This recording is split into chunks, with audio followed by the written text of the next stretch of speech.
making polite requests, mastering can and could. Hello, English learners. Welcome back to our channel. Today, we're diving into a super important part of English conversation, asking for permission. We'll specifically focus on the usage of can and could. By the end of this video, you'll be equipped with the right knowledge to make polite requests and ask for permission effectively. So let's get started. Can and could are examples of modal verbs used in English. These words express ability, possibility, or ask for permission. Today, we're focusing on their use in asking for permission.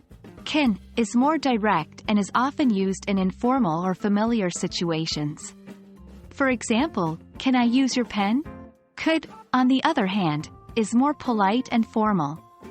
It's great for situations where you want to show respect or you're not very familiar with the person. For example, could I borrow your book? Let's look at some examples to clarify how we can use can and could when asking for permission. Asking a friend if you can borrow their notes, you might say, "Can I borrow your notes for the test?"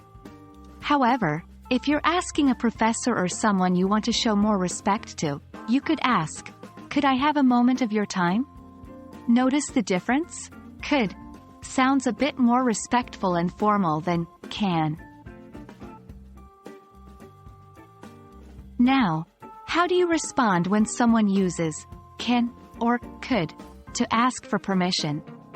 A simple yes or no is the most straightforward response. But to be more polite, you might say, "Of course," or "certainly," if you're granting permission. If you're denying permission, you might soften it by saying, "I'm sorry, but," before the no. For example, "I'm sorry, but I can't let you borrow my notes right now." That wraps up our discussion on using can and could to ask for permission in English. Remember, can is more direct and casual, while could is more polite and formal. Practice these modal verbs in different scenarios and soon, it'll become second nature to you. Thanks for joining us today, and keep practicing. Don't forget to like, share and subscribe for more English language learning tips.